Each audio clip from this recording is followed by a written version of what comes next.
떠나보내면서 다시 시작하는 자료입니다. 조금 말이 변형적인데요. 이 말을 잘 풀어서 친절하게 여러분을 빠져들게 해주실 분이 뒤에 서 계십니다. 누군지 아시겠죠? 신탁한 작가님을 큰 박수로 모시겠습니다. 요즘 되게 바쁘시죠? 어떻게 지내신지 근황 좀 듣고 싶습니다.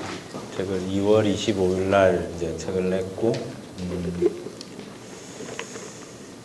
그리고 좀 약간 좀 느낌이 다른 게, 이제 보통은 2월 25일 날 책을 내면 2월 26일부터 다른 소설을 쓰기 시작하거든요.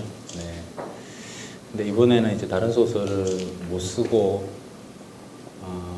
그냥 그래서 주로 아침에 새벽에 작업하는데 새벽에 좀 빈둥거리고 있고요. 이런 책을 내고 나면 작가와의 만남 많이 하잖아요. 근데 주로 이제 서울에서 하니까 서울에 있는 독자들은 이렇게 좀 가끔 자주 보는 편인데, 지방에 있는 독자들은 잘 만날 기회가 없어가지고요. 제가 페이스북을 하는데 이제 계속 약간의 불만 있잖아요. 서울 애들은 좋겠다. 뭐 이런 그런 불만들이 자꾸 이렇게 와가지고, 그래서 이번에는 좀 이 책을 내고 나서 지방 강연을 좀 가보고 싶었어요. 그래서 지금 잡혀 있는 게 이제 다음 주 목요일 날 대전 강연이 있고요. 금요일 날 이제 진주 강연이 있고, 토요일 날 이제 부산 강연이 있고, 이렇게 일단 경부선으로 이렇게 3월 말에 쭉 타고 내려갈 생각이고요. 그게 좀 잘 되면 호남선도 갈까, 네, 그렇게 이제 생각을 하고 있습니다. 그리고 그 이제 도서관 강연들을 조금씩 이제 가려고 준비하고 있는데, 그건 제가 이제 어느 날 생각을 해봤어요. 제가 이제 한 달에 한 몇 번씩 이렇게 강연 요청이 오거든요. 뭐 회사 큰 뭐 기업에서 오기도 하고 학교에서 오기도 하고 이렇게 강연 의뢰가 오는데, 그 많은 강연 의뢰들 중에서 제가 가장 많이 거절한 게 사서더라고요. 사서. 도서관 사서들이 이렇게 전화를 하면, 일단은 제가 이제 운전을 못 하거든요. 운전을 못 해가지고 뭐 어디 도서관으로 이렇게 막 찾아오라 그러면 이게 산 넘고 물 건너 막 가야 돼요. 그러니까 이제 그 길 갔다가 온다는 건 제가 너무 이제 하루가 다 날아가니까 너무 힘들고, 그래서 이제 계속 거절하고 제 변명인데, 네, 그랬던 것 같은데요.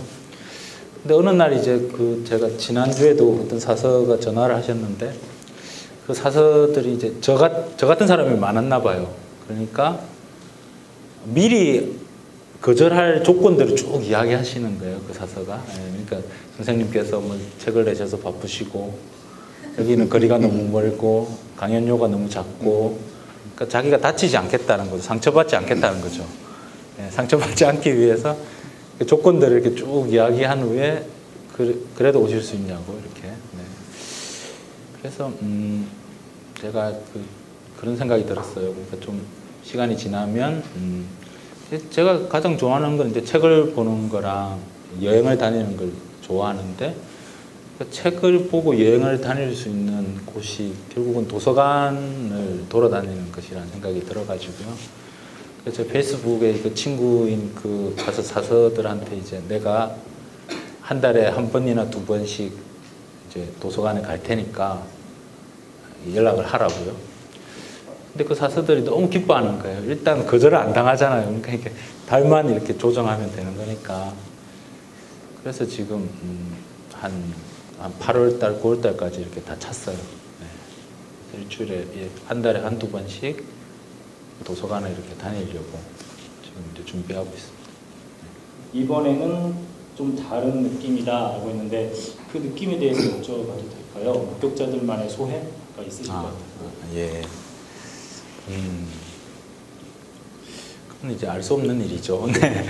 그러니까 이제 세상에는 이제 여러 종류의 작가들이 있는 것 같아요. 여러 종류의 작가들이 있는데, 저는 이제 제 자신이 어떤 작가냐 이렇게 생각해 보면 저는 약간 덜배지기형 작가인 것 같아요. 그래서 씨름을 할 때 이렇게 상대를 넘어뜨리기 위해서 일단 상대의 체중을 이렇게 들잖아요. 그죠? 체중을 이렇게 들어가지고 그 체중을 충분히 버틴 후에 이렇게 넘어뜨리는 거죠. 그래서 무엇인가를 쓰고 싶을 때 어떤 인물에 대해서, 어떤 사건에 대해서, 어떤 감정에 대해서 쓰고 싶으면 일단 쓰고 싶은 그 전체를 그냥 이렇게 제가 들거든요. 네. 좀 다른 식으로 비유해 보자면 약간 그 물주머니 같은 것 같아요. 그래서 비어 있는 주머니인데 내가 쓰고 싶은 걸 그 물 안에 이제 그 주머니 안에 가득 일단 채우는 거죠. 그래서 그걸 이렇게 채우기 시작할 때 혹은 그 쓰고 싶은 것들을 이렇게 들기 시작할 때는 최대한 버티죠. 내가 이거 들 수 있을 것이다라고 생각하고 최대한 버티지만 어떨 때는 넘어지기도 하고요. 예. 그러니까 내가 한 10kg 들 수 있는데 내가 쓰려고 하는 게 한 100kg였다 이러면 이제 넘어지게 되는 거겠죠. 그래서 이번 작품 같은 경우도 사실은 저게 어느 정도의 무게가 되는지 잘 가늠이 안 됐어요. 네, 가늠이 안 됐고 그래서 이렇게 들배지기로 이렇게 들었는데 굉장히 많이 이제 위태위태했던 순간들이 많았던 것 같고요. 그래서 이제 마무리를 지었는데 마무리 짓고 나서 그 후폭풍이 오는 거죠. 이게 보통 후폭풍이 오거든요. 그러니까 작품을 하나 이제 완성시키면 그 속에 이렇게 빠져 있는 동안에 여러 가지 그 감정이나 뭐 그런 것들이 이제 책이 탈고를 해서 책이 편집자한테 넘기고 나면 그게 이제 이렇게 사람을 치게 되는데 이번 작품은 굉장히 이상하게 치고 있는 것 같아요. 그래서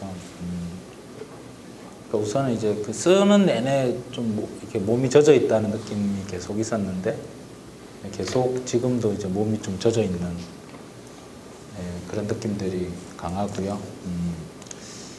그리고 이제 한 2달 동안 체중이 한 10kg 좀 빠졌어요. 그리고 뭐 이상한 일들이 이제 막 있어가지고 그래서 그 다음 작품을 빨리 써야 되거든요. 왜냐하면 지금 조선마술사를 촬영하고 있기 때문에 그게 제 원작이거든요. 그래서 이제 그게 추석쯤에 개봉한다니까 이 편집부에서는 이제 네, 그걸 빨리 작업을 해서 이제 한 8월이나 뭐 이제 책을 내야 되고 이제 원래 이제 그렇게 가려고 하고 있었는데 그쪽으로 넘어가지지가 않는 거죠. 네, 넘어가지지가 않고 제가 약간 이상한 짓들을 많이 하고 있어요 요즘. 그래서 뭐냐면 이게 책이 나왔는데 제가 밤에 이렇게 아침에 이 안에 어떤 부분을 고치고 싶어지는 거예요. 네. 네. 근데 고칠 수가 없잖아. 그러니까 이제 고치고 싶은 부분을 이렇게 계속 이렇게 쳐다보고 있는다든지. 네. 그러니까 고칠까? 뭐 생각도 하다가. 네. 그 이상한 감정인 것 같아요. 이제 원래는 작품을 내고 나면 이제 즐겁게 이렇게 딱 정리하고. 그 다음 작품으로 이렇게 잘 넘어갔었는데 이번에는 계속 이렇게 도돌이를 하고 있는. 네. 그리고 이제 그 기자들을 만나고 독자들한테 이렇게 피드백을 받으면서 좀 그 도돌이가 더 강해지고 있는 것 같아요. 네. 그래서 지금은 약간 손을 놓은 상태예요. 그래서 그럼 뭐 계속 돌아보지 뭐 이런 느낌들이 강하고 그래서 내가 과연 무엇을 썼는가를 좀 독자들과 함께 이야기를 통해서 좀 듣고 싶은 그런 심정이 많죠. 왜 이렇게 오랜만에 백탑화가 다시 컴백을 했을까요? 원래는 이제 2003년, 2005년, 2007년 이렇게 해서 백탑화 시리즈를 3개를 냈거든요. 그렇게 이제 방각본 살인사건, 열려문의 비밀, 열화광인을 냈는데 내고 나서 약간 그 역사는 아니고 약간 추리 소설에 대한 회의 같은 게 왔어요. 왜냐하면 내 소설 안에서는 이렇게 이 범인들을 잘 잡고 나쁜 놈들을 잘 무찌르는데 세상은 점점 더 악해지더라고요. 그래서 이게 약간 지나친 낭만주의가 아닐까. 그래서 이렇게 탐정 소설이 쓰기 싫어졌어요. 좀 쓰기 싫어지고 이렇게 뭔가 사필 규정으로 이렇게 바로바로 이야기가 돌아가는 그런 거 말고 좀 그 인간과 자연, 인간과 어떤 세상과 그 인간이 대결하는 좀 더 본질적인 그런 이야기를 써야 되지 않을까. 그런 생각이 강하게 들었습니다. 네. 그래서 제가 이제 그래서 한 3작품 정도 다른 걸 했죠. 밀림 무정이라고 이제 인간과 자연이 대결하는 그런 소설을 하나 썼고요. 그리고 뱅크라고 하는 우리나라에서 자본주의는 어떻게 시작되었는가 뭐 그런 소설 하나 썼고, 그다음에 이제 혁명을 썼죠. 인간은 얼마나 절망해야 혁명을 꿈꾸게 되는가, 이걸 썼고요. 그리고 원래 이제 다른 걸 하나 더 쓰려고 하고 있었습니다. 다른 거. 그래서 그 다른 걸 이제 2013년 겨울 정도부터 이제 쓰고 있었죠. 막 이렇게 그걸 이제 쓰고 별 문제가 없었으면 이제 그 책이 여기 나와 있었을 거예요. 네. 근데 이제 작년 4월에 이제 세월호 사건이 이렇게 났는데, 그러니까 쓰고 있는 소설을 못 쓰겠더라고요. 쓰고 있는 소설이 아주 아름다운 연애 소설이었어요. 그러니까 이게 뭐 이 소설이 안 써지는 거죠. 그래서 이걸 이제 소설을 못 쓰고 작파하고 한 달 반쯤 이제 이렇게 빈둥빈둥 되고 있었어요. 소설이 안 되니까 이제 좀 너무 힘든 거죠. 그런데 그때 이제 라디오에서 김창완 밴드의 노란 리본 뭐 이런 노래를 제가 우연히 듣게 됐는데, 그걸 듣고 그리고 이제 박재동 화백이 이렇게 애들 단원고 학생들 얼굴을 이렇게 하나씩 이제 그려가지고 한겨레신문에 매일 올라오고 이런 걸 보면서 예술가들이 이제 자기가 잘하는 방식대로, 음악가들은 음악을 만들고 뭐 만화가들은 그림을 그리고 이렇게 하니까 그럼 나도 내가 제일 잘하는 방식으로 지금 이 고통에 대해서 써보는 게 어떨까. 그리고 아까 들배지기 형이라고도 말했지만 이걸 제가 이렇게 들었는데 이게 너무 고통스럽고 힘들면 그때 포기해도 되지 않을까. 좀 이기적인 생각을 했었어요. 그래서 이제 그걸 이렇게 이제 들자 이런 생각을 했었고요. 그래서 그때는 그러면 이제 내가 장편을 쓸 건데, 그럼 지금 나의 고통에 관해서 장편을 쓸 건데, 그러면 어떤 질문을 던질 거냐. 그러니까 장편 소설의 가장 핵심은 어떤 질문을 던질 거냐거든요. 그러니까 어떤 간절한 질문. 간절한 질문을 던져야지만 어떤 그 이야기가 극한까지 이렇게 밀어붙일 수 있는 것 같아요. 그래서 질문들을 정리하면서 한 달을 보냈어요. 내가 쓰고 싶은 내가 던지고 싶은 질문이 무엇인가. 그래서 하나는 이제 결국은 이제 생명에 대한 문제더라고요. 그러니까 생명이 가장 존귀한 것인데, 또 생명은 순식간에 없어질 수도 있는 거잖아요. 그래서 그게 뭐 꼭 인간의 생명이 아니라고 하더라도 뭐 풀 한 포기, 뭐 혹은 나무, 뭐 이런 것들만 하더라도 그게 없어질 수 있는 거니까. 그래서 이 생명이라는 것들, 가장 가치가 있는 생명이라는 것들은 어떻게 훼손되는가, 생명이라는 것들이. 도대체 어떤 인간의 탐욕에 의해서, 또 어떤 타락과 부패 속에서 그 생명이라는 것들이 쓰러지는가. 뭐 그런 생명에 관한 어떤 질문이 하나가 있었고요. 또 이제 두 번째 제가 생각했던 질문은 인간 존엄의 문제였어요. 인간 존엄. 그래서 그러니까 다 우리가 내상을 입은 상태였던 것 같고요. 그래서 인간 존엄이라고 할 때 그 인간은 이제 두 가지 인간이 있더라고요. 하나는 죽은 자. 죽은 자의 존엄은 어떻게 회복될 수 있는가. 그리고 살아있는 우리들의 존엄은 어떻게 회복될 수 있는가. 인간 이제 훼손된 인간 존엄을 다시 회복시키는 어떤 방법, 이런 것들은 어떻게 가능할까. 그게 이제 두 번째 문제였고요. 세 번째 제가 이제 질문하고 싶었던 건, 그게 이 책의 제목이기도 하지만, 그래서 결국은 그 구경꾼과 목격자에 관한 이야기, 우리가 다 이렇게 목격자였고, 그리고 그것들이 그 고통에서, 그러니까 제가 정리하기는 이제 고통에서 비극으로 어떻게 나아갈 수 있을 것인가, 이런 거였어요. 그러니까 계속 고통스럽고 슬프고 괴롭고 아프고 뭐 그런 상태라면 그건 시간이 지나면 그걸 외면하게 되죠. 너무 나한테 고통스러우니까. 그러니까 외면하게 되고 그걸 잊어버리려고 하고 그게 이제 인간이라면 그렇게 할 수밖에 없는 것인데 그걸 어떤 비극적인 어떤 이야기로 바꾸고 비극의 핵심은 그 고통을 바라보면서 그 고통을 자기의 어떤 평생의 어떤 화두로 삼아서 자기 영혼을 더 강건하게 만드는 어떤 이야기 이런 것들이 이게 저한테는 이제 비극이라고 생각이 되고요. 그래서 어떻게 하면 고통에서 비극으로 이야기들을 바꿀 수 있을 것인가. 그래서 이걸 한 달 동안 계속 고민해가지고 이렇게 세 가지의 질문을 이렇게 정리를 하게 됐고, 그래서 그것들이 가능할 수 있는 어떤 이야기를 만들자고 이제 판단을 했고요. 그래서 그 이야기를 이제 결국은 그것은 그러니까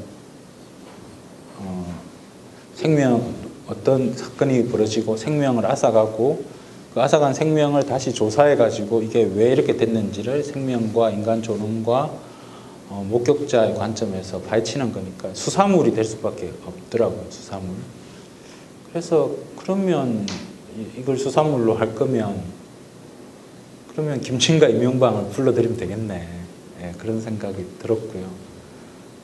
그래서 그 탐정들을 이렇게 불러들여서 원래는 지금부터 한 5년쯤 뒤에 제가 한 4편의 장편을 끝내고 나서 5년쯤 뒤에 그 추리를 다시 시작하려고 했는데 이렇게 이제 고민을 한 달 동안 해서 질문들을 3가지를 정리하고 나니까 제 앞에 그 탐정이 둘이 와 있는 거죠. 그래서 이 친구들을 데리고 이제 이야기를 파헤치면 되겠다.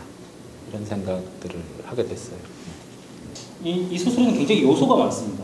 그러니까 음악, 천문, 바다, 배, 세곡의 흐름까지. 근데 이런 요소들을 전부 다 자기 안에 담고 있는, 그러니까 학문적 소양으로 가지고 있는 인물이 있는데요. 홍대용이죠. 이전까지 백타파에서는 연암 박지원이 보다 더 중심적으로 이런 중심적인 인물이라고 생각이 드는데요. 홍대용이 이번 소설에는 전면에 등장합니다. 홍대용이 이렇게 전면에 나오는 뭐 특별한 이유나 계기가 있을까요? 재미있을지 잘 모르겠는데 네, 설명을. 네. 그러니까 우선은 이제 저는 백타파를 굉장히 사랑하거든요. 네. 그게 제가 이제 약간 우스갯소리로 들었었는데 제가 잘 아는 이제 영화 감독 중에 한 친구가 제가 굉장히 이렇게 마초라고 그러더라고요. 네. 그래서 난 마초가 아니다. 왜 나보고 마초라 그러냐. 그러니까 마초도 여러 종류가 있대요. 그래서 그 해밍웨이적인 마초가 있다는 거예요. 해밍웨이적인 마초는 혼자 이렇게 고독하게 사자랑 맞서고 청새치랑 맞서고 뭐 이런 혼자서 고독하게 이렇게 잘난 체를 하는 어떤 남자. 네. 이런 마초가 있고 두 번째는 다정한 마초가 있다는 거예요. 다정한 마초가. 그러니까 우정을 굉장히 중요시 여기고 제가 그 옛날에 이제 아주 어렸을 때 30대 초반에 그 장작가 비평이라는 잡지에 발표했던 그 짧은 단편이 있는데 열정이라고 그게 김세진 이재호라고 그 86년도에 그 관악구에서 이제 분신 자살한 2명의 젊은이들에 관한 이야기인데 저는 그걸 이제 이념으로 풀지 않고 두 사람의 우정으로 이렇게 풀었거든요. 80년대의 그 여러 가지 그 운동이나 이 활동들 속에는 뭐 이념도 중요하지만 사실 인간과 인간 사이의 어떤 우정들이 굉장히 중요해가지고 그것들이 이 두 사람을 죽음에까지 이렇게 몰아붙였다. 뭐 이런 식으로 소설을 썼었어요. 굉장히 비난을 많이 받았어요. 네. 근데 이제 약간 그런 생각을 들더라고요. 이제 그때부터 시작되어가지고 사실 제가 이 앞에 혁명이라는 소설을 썼는데 혁명이라는 소설도 정몽주와 정도전의 우정에 관한 이야기거든요. 그 백타파 이야기들도 사실 김진과 이명방의 우정에 관한 이야기이면서 그 백타파를 구성하고 있는 사람들 전체가 우정의 공동체인 거죠. 그래서 저는 그렇게 다정다감한 어떤 우정을 중요시 여기는 그런 것들을 굉장히 중요하게 여기는 어떤 마초의 성향을 가지고 있다라고 이제 그 감독이 말을 해서 그런 것 같아요. 네. 그게 굉장히 중요하다고 계속 저는 생각하고 있는 것 같고, 그래서 백다파를 처음 만났을 때 너무 제가 약간 희열을 느꼈었거든요. 그러니까 두 명의 우정도 아니고 이것들은 한 20명이 때로 이렇게 우정을 이렇게 이루고 있고, 다 하나하나가 전부 다 절정 고수들이고요. 네. 그래서 제 소원은 그때 그랬었어요. 그래서 12년 전인데, 이 사람들 앞에 쫙 이렇게 놀고 있으면 제가 그 말석에 그냥 앉아 있었으면 좋겠다. 네. 그래서 이 사람들이 놀고 있는 걸 바라보면서 나는 평생 늙어갔으면 좋겠다. 네. 그러려면 소설을 계속, 얘들 가지고 계속 소설을 써야겠다. 그런 생각을 했던 그런 기억이 나고요. 근데 그 학문적으로는 이제 이 그룹들을 그 연암일파라고 부르더라고요. 그러니까 연암 박지원과 그를 추종하는 이제 세력들인 거죠. 그래서 연암 선생이 이제 그 지금 탑골공원이 있는데 그 뒤편에 사셨기 때문에 사람들이 이제 제자들이 모여가지고 어디 한 군데 모여서 선생을 만나러 가잖아요. 모일 때 이제 그 랜드마크가 그 원각사지 10층 석탑인 거죠. 지금도 있죠. 국보 2호고, 그게 그 백탑으로 불린 이유는 대리석으로 만들었기 때문이거든요. 그래서 대리석으로 만든 10층짜리 아주 멋진 탑이었고, 그래서 그 그룹들이 거기서 모여가지고 이제 놀았던 거죠. 그래서 여러분들이 아는 뭐 박재가, 뭐 이덕무, 그리고 뭐 홍대용, 그리고 천문학자인 김영, 뭐 그림 그리는 김홍도, 뭐 우리의 담정의 모델이 됐던 그 꽃에 미쳐 있는 김덕형, 그리고 집에서 앵무새를 길렀던 이서구, 집에서 비둘기를 길렀던 유덕공, 뭐 이런 사람들인 거죠. 네. 근데 이제 최근에 어떤 논의가 다시 시작됐냐면 이 사람들을 연암일파라고 부르면 안 된다. 왜냐하면 스승이 사실 둘이었다는 거죠. 연암을 중심으로 이렇게 뭉쳤던 게 아니고 사실 연암과 담원 홍대용이 거의 같은 급의 스승이었고, 그래서 지금은 연암 담원 일파 이렇게 불러야 된다라고 이제 최근 논의들이 이렇게 나오고 있고요. 그래서 담원 홍대용은 굉장히 그 매력적인 인물이에요. 그러니까 어떻게 매력적이냐면 우선은 당대 최고의, 지금으로 치면 신대철급의 기타리스트인 거죠.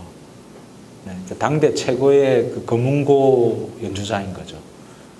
그러니까 좀 연주를 이렇게 잘 하게 되면 그런 인간이 꼭 나오잖아요. 그러니까 자기가 검은고를 연주하다 보면 이게 이 악기가 소리가 좀 이상해.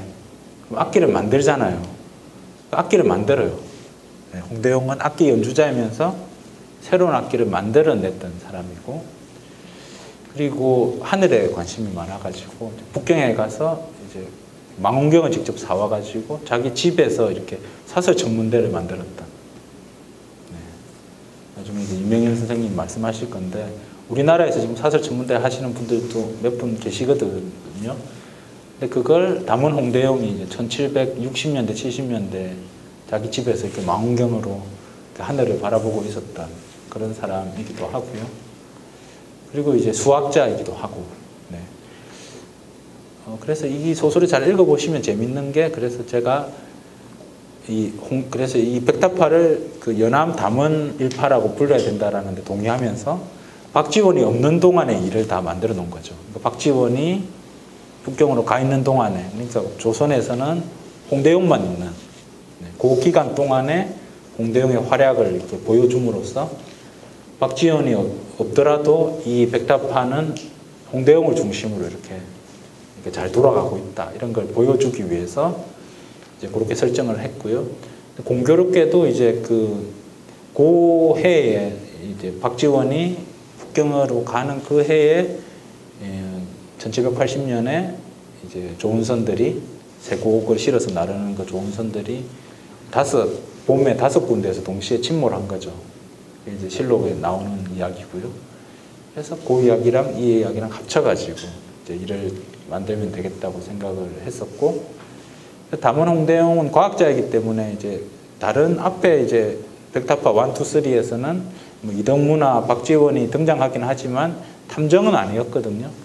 근데 목격자들에서는 그 홍대용이 직접 탐정으로 이제 자기도 추리해가지고 의견을 내고, 이명왕보다는 훨씬 더 추리를 잘하는 그런 인물로 이제 나왔던 것 같고, 사실 좀 걱정은 하고 있어요. 그러니까 실제 이제 홍대용 연구자들이 이걸 보고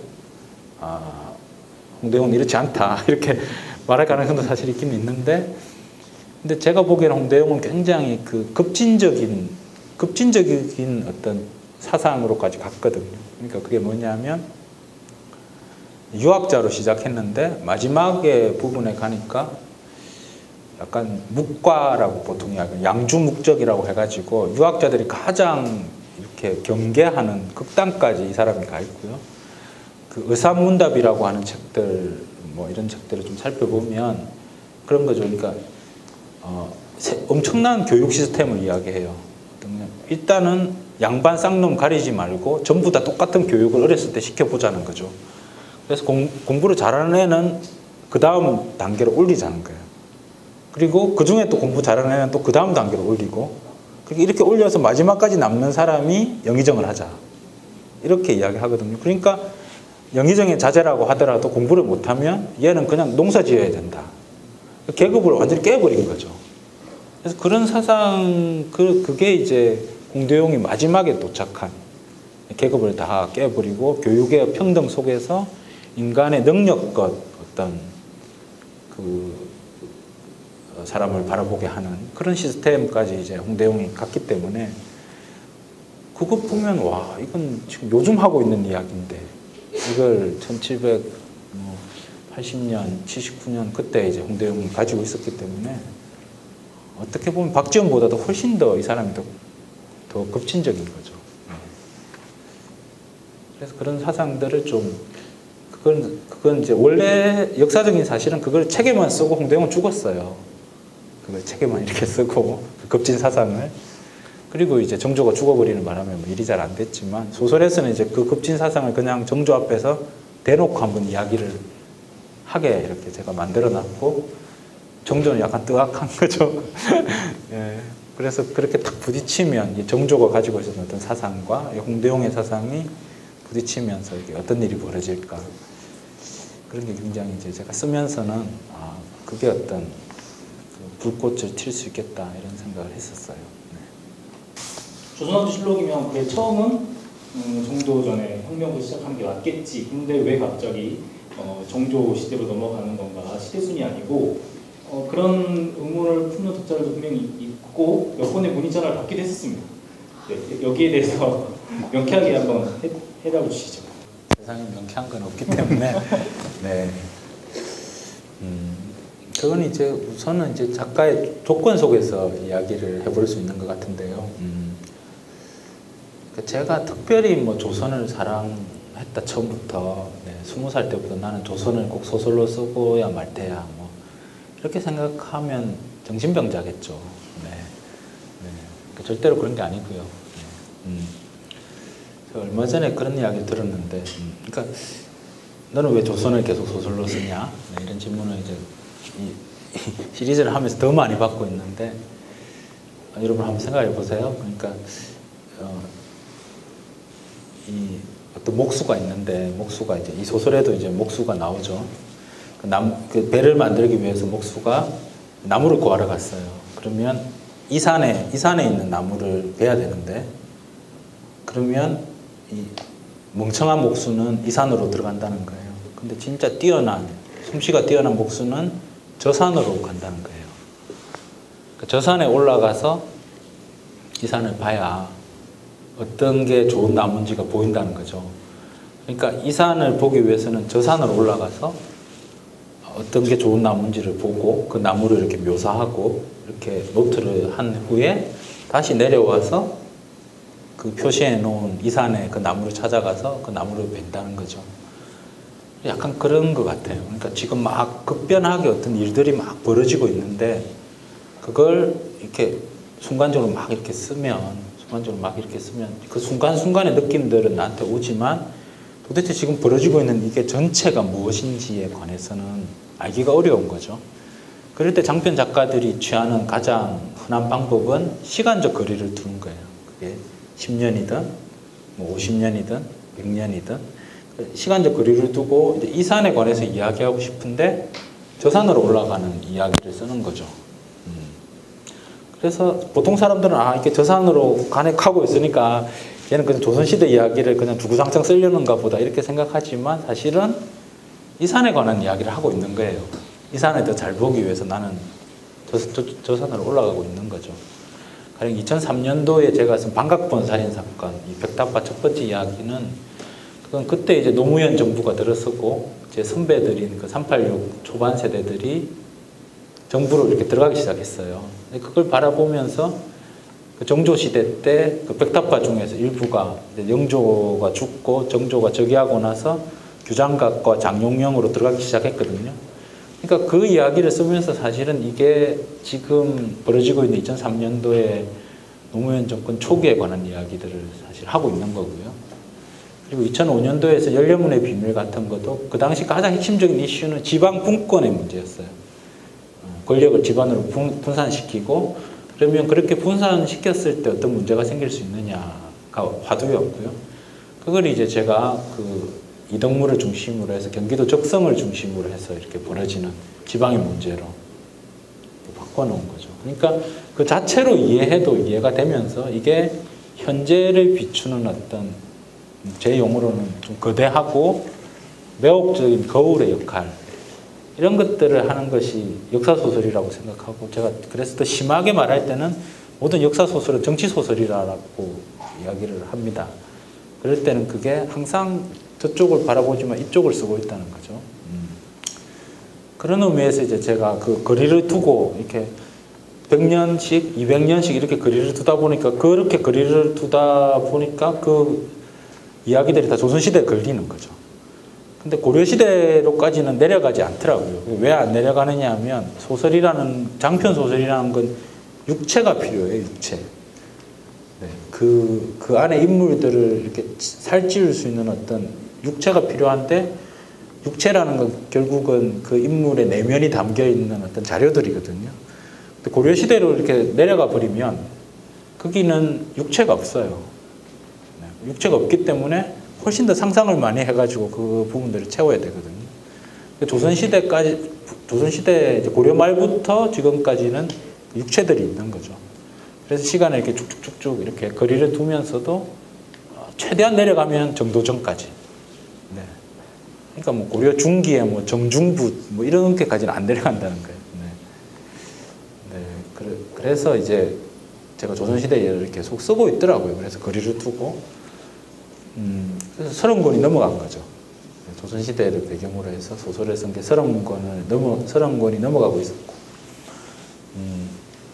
근데 이제 이런 그 시리즈, 소설 도서관시록 시리즈 이렇게 나오고 이게 뭐 60권을 쓸 겁니다. 막 이렇게 하잖아요. 네. 사실 이제 저 이야기를 하면서 굉장히 아찔해요. 네. 60권을 쓰고 나면 나는 할배가 됐을 것 같고 편집자는 할매나 뭐 이렇게 호호할매, 호호할배 뭐 이렇게 됐을 것 같은데 근데 슬퍼요. 그러니까 60권을 다 썼을 때 인생을 다 산 것 같잖아요. 네. 근데 그럼에도 불구하고 이제 30권에 넘어가고 있는데 약간 그런 생각이 들었어요. 이게 그럼 책들은 이제 여러 출판사에서 이렇게 나와 있는 거죠. 네, 여러 출판사에서 나와 있고 어떤 책들은 절판됐고 어떤 책은 출판사가 자체가 망하기도 했고 책은 다 팔자가 있는 거잖아요. 네. 근데 이제 이것들을 다 모아서 이제 마치 제가 어렸을 때 좋아했던 그 발자크의 인간 희극처럼 네. 인간 희극은 80몇 권인가요? 건수도 잘 모르겠는데 그걸 보면 이제 거대한 어떤 그 파리의 근대 시민의 모습이 발자크의 그 전 인간 희극 속에 다 들어있는 거죠. 그래서 이게 그 조선이라는 500년 조선이라는 게 과연 무엇인가에 대한 생각들. 그러니까 한 번 더 고민이 하나 더 있는 거죠. 그러니까 그 인물 자체에 대한 고민만 그동안에 있었는데 그게 아니고 이 인물들이 살았던 조선이라는 그 500년짜리 왕조에 대한 자의식까지 이제 다시 얹어가지고 작업들을 해나가면 어떨까 이런 생각이 들었고 그건 이제 작가 혼자 할 수 있는 일이 아니거든요.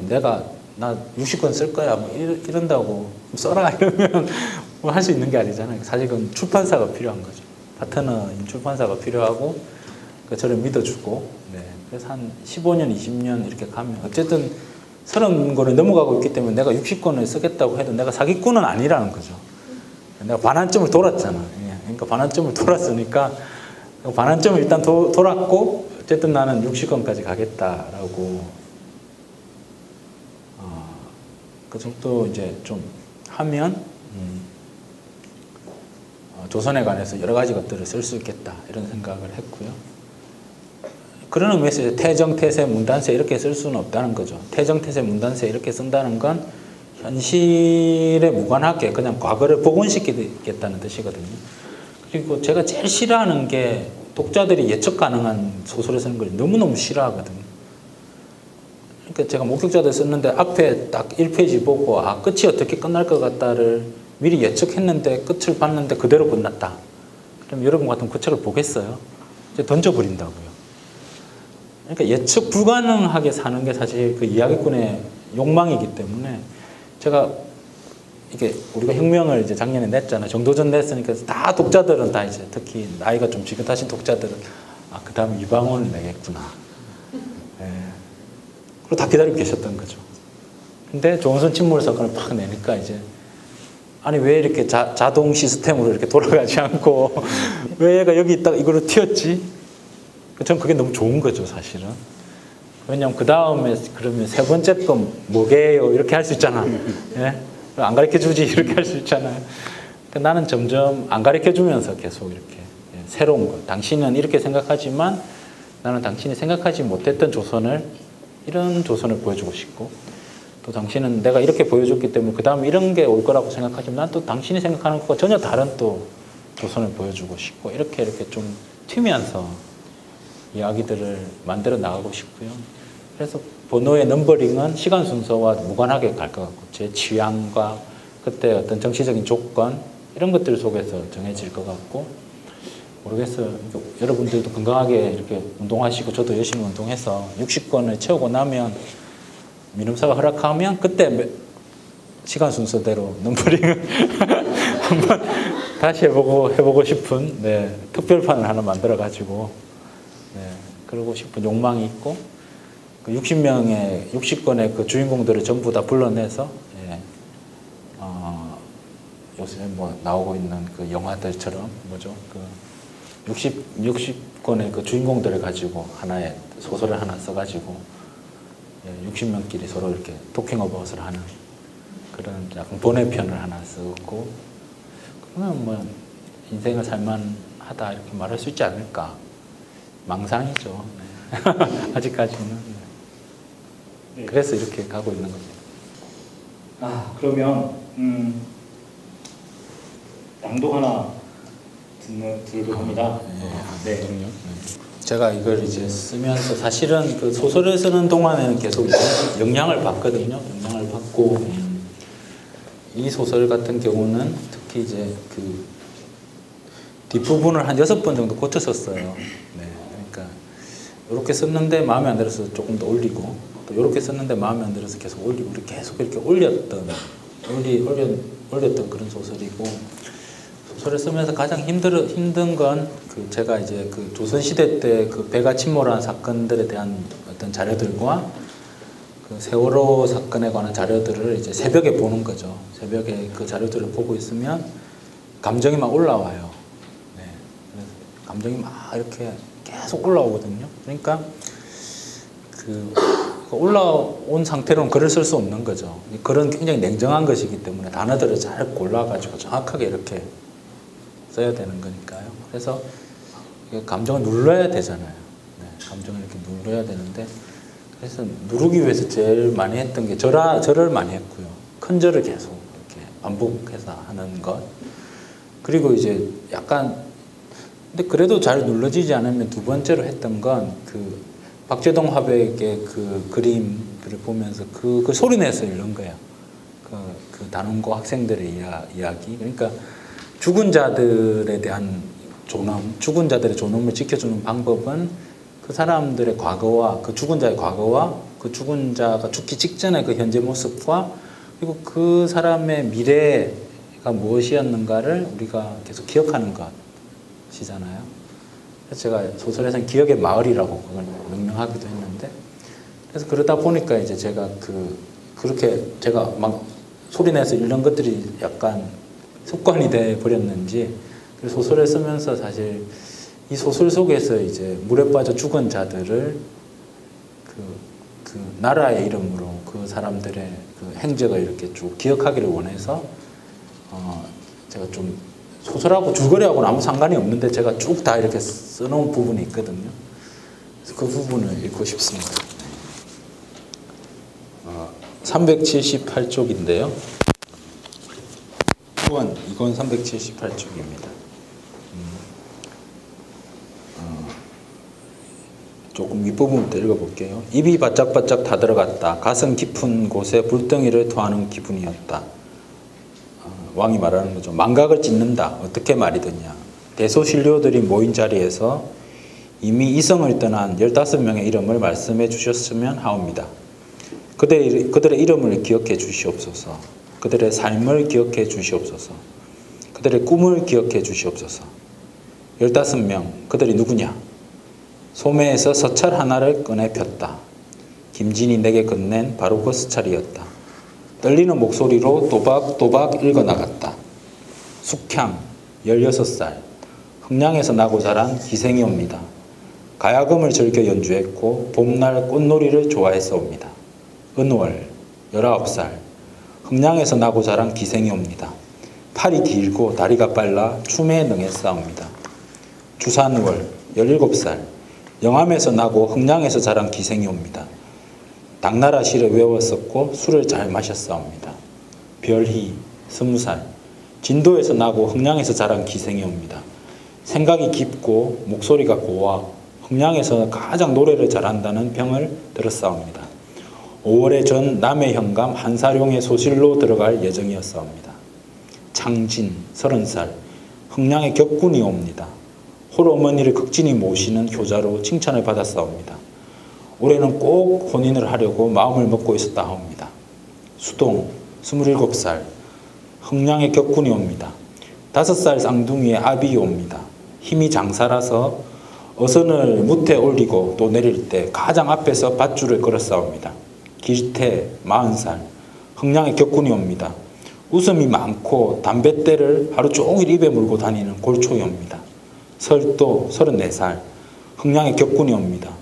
절에서 어린 시절을 보낸 후 흥량에서 흘러들어와 이 집 저 집 얻어먹고 살았사옵니다. 이야기를 즐기고 글을 많이 알았사옵니다. 어부들의 혼인이나 장례를 도맡아 이끌었사옵니다. 남철, 24살, 흥량의 격군이 옵니다. 배만큼이나 대장간을 좋아해서 바다에 나가지 않을 땐 대장간에서 쇠를 두드리며 지냈사옵니다. 대장장이 명석의 외동딸과 7월에 혼인하기로 하고 나를 받았사옵니다. 홍수, 40살, 흥량의 격군이 옵니다. 물길에 밝아서 그와 함께 바다에 나가면 만선은 떼어놓은 당상이라고 하옵니다. 제탁, 47살, 흥량의 격군이 옵니다. 목과 어깨가 많이 아파서 딱 한 번 더 배를 타고 그만두겠다고 하였다 합니다.